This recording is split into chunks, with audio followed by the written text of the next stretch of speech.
Assalamualaikum warahmatullahi wabarakatuh. Apa khabar sahabat-sahabat semua? Alhamdulillah jumpa lagi dalam video saya di YB Channel. Jangan lupa sahabat-sahabat, kalau dah tengok channel saya ni, jangan lupa like, jangan lupa subscribe dan jangan lupa sharekan video saya ni kepada sahabat-sahabat kita yang lain. So hari ni sahabat-sahabat, saya terpanggil untuk membuat sikit kupasan mengenai MP Kuantan dengan MP Jelutong tentang isu penyalahgunaan ataupun kesilapfahaman tentang bahasa. Saya pun pelik dan saya heran sahabat-sahabat. Kita ni duduk dalam negara Malaysia ni dah berpuluh tahun, daripada lahir sampai ketua. Tapi kita masih tidak memahami tentang maksud yang tersurat dan maksud yang tersirat mengenai bahasa. Jadi apa yang saya nak komen kat sini, apa yang saya nak kata kat sini tentang video yang saya lihat mengenai MP Kuantan menerangkan sesuatu mengenai sesiapa sahaja kita semua apabila menjadi warga negara Malaysia, kita kena taat setia kepada negara. Itu yang dimaksudkan oleh MP Kuantan. Kita semua ni termasuklah orang yang memegang kerakyatan Malaysia, termasuk India, termasuk China, termasuk orang Melayu, termasuk orang-orang lain seperti orang Indonesia, orang China, orang daripada India, orang daripada mana-mana negara yang telah diiktiraf oleh kerajaan Malaysia sebagai warga negara Malaysia. Itu yang dikatakan ataupun perkataan yang digunakan oleh MP Kuantan mengenai kita semua mesti taat dan setia kepada negara. Jadi apa yang dimainkan oleh MP Kuantan mengenai ayat tersebut ataupun perkataan tersebut, beliau cuba nak spin mengatakan MP Kuantan menyebut konon-kononnya dia sendiri yang membuat persepsi, dia sendiri yang membuat analisa, dia sendiri yang membuat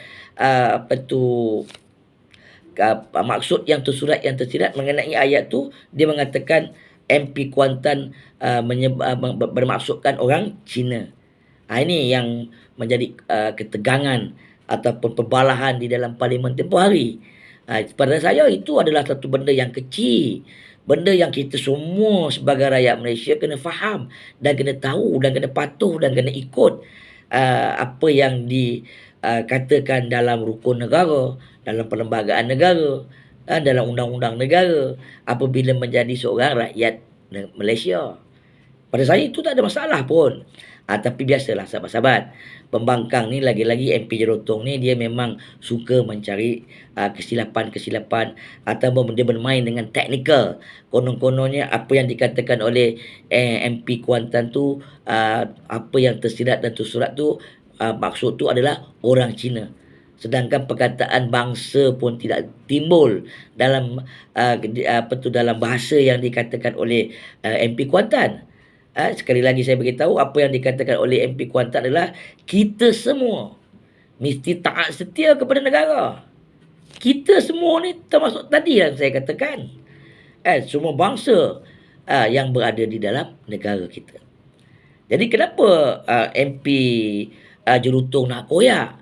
Kenapa MP Jelutong nak begitu marah tentang perkataan ataupun ayat yang dilontarkan oleh MP Kuantan? Ini satu persoalan. Jadi kita boleh nilaikan, kita boleh lihat, inilah permainan-permainan puak-puak yang daripada parti yang agak kita tak boleh terima dalam negara kita ni, iaitu DAP, yang memang sengaja untuk mencetuskan perbalahan, mencetuskan huru-hara dalam parlimen dan membuatkan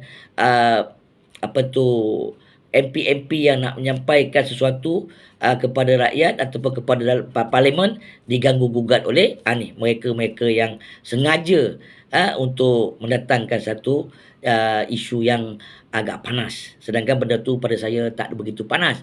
Saya rasa kalau budak sekolah tadika pun faham. Saya rasa budak yang tak ada kelulusan tinggi pun faham apa yang dikatakan oleh MP Kuantan. Tapi yang tak faham adalah MP Jelutong. Ataupun beliau saja buat tak faham, hanya sekadar untuk mendatangkan satu kontroversi di dalam parlimen. Jadi ini yang kita harus sedar, rakyat Malaysia, tak kira Cina, Melayu, India, kita sebagai rakyat Malaysia, kita harus sedar kita tak perlu ada pemimpin yang datang dari parti DAP. Kerana parti DAP ni memang parti yang susah kita nak terima, kerana sekarang ni baru kita nampak keterselahan, kerakusan dia, kerosakan dia, yang membawa ketidak ketenteraman di dalam negara, disebabkan oleh ada segelintir ahli-ahli parlimen DAP yang sengaja untuk mencetuskan huru-hara ataupun perbalahan apabila MP-MP pembangkang untuk menyampaikan sesuatu kepada parlimen. Jadi rakyat kena faham, kita bukan benci dia kerana dia Cina, bukan. Kita benci kerana perangai dan dasar DAP. Saya banyak kali dah cakap. Jadi kalau rakyat tak sedar lagi, masih nak lagi sokong parti yang sebegini, saya tak boleh nak cakap apalah. Kita sebagai rakyat sepatutnya kita kena menilai sejauh mana kehebatan ataupun profesionalisme MP-MP yang ada dalam parlimen, bukan MP-MP yang saja nak mencetuskan kontroversi ataupun nak mencetuskan perbalahan. Walau bagaimanapun sahabat-sahabat dalam isu tersebut, saya respect kepada MP Kuantan yang begitu tegas dan begitu lantang memberitahu kepada Speaker Dewan bahawa apa yang dikatakan itu bukan niat kepada mana-mana bangsa. Dia cuma memberitahu bahawa apa yang berlaku tu untuk kita semua rakyat Malaysia, tak kira apa kaum, tak kira apa bangsa, kena taat dan setia kepada negara. Jadi isu mengatakan orang Cina tu hanya MP jelotong saja yang bermaksud begitu. Sebab dia ni saja nak buat kecoh. Tidak ada. Melainkan kalau MP Kuantan mengatakan, okey, kita semua rakyat Malaysia, terutama orang Cina, baru boleh dikatakan ada sedikit perkara yang kata orang tu ada niat jahat. Itu baru betul.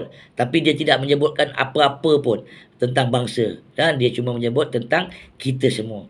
Jadi sahabat-sahabat, saya dah cakap daripada dulu dalam live saya mengenai parti DAP ni memang kita tak boleh terima lah. Jadi saya harap kepada MP-MP Melayu Islam yang duduk di dalam Pakatan Harapan, fikir-fikirkanlah supaya berbalik kepada pangkal jalan, selamatkan negara kita, selamatkan agama kita, selamatkan bangsa kita, supaya kita tidak tertipu, terpedaya dengan dasar-dasar ataupun fahaman-fahaman yang dibawa oleh parti yang tidak begitu suka pada saya lah, kepada keharmonian dalam negara.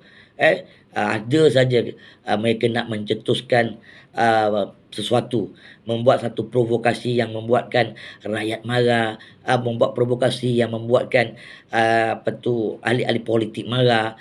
Jadi kita tak perlukanlah parti ni yang ada ni sekarang kekal buat selama-lamanya. Jadi ini dalam perkara ni saya serahkan kepada semua rakyat Malaysia, kerana kamu yang berhak yang memilih untuk mendapatkan pemimpin yang lebih baik. InsyaAllah lepas ni saya akan kupas mengenai siapa yang bakal untuk menerajui negara kita, untuk memimpin negara kita. Sedangkan yang ada sekarang ni kita tak boleh harapkan lagi. Dengan kepimpinan yang ada, memang kita tak boleh biarkan mereka kekal mentadbir negara. InsyaAllah sama ada dalam live ataupun dalam video, saya akan kupas mengenai isu siapakah yang layak untuk memimpin ataupun menerajui negara kita. InsyaAllah sahabat-sahabat, kita jumpa di lain video. Jangan lupa sahabat-sahabat, balon tetap balon, langgar tetap langgar. Sekali wabillahi taufiq wal hidayah. Wassalamualaikum warahmatullahi wabarakatuh.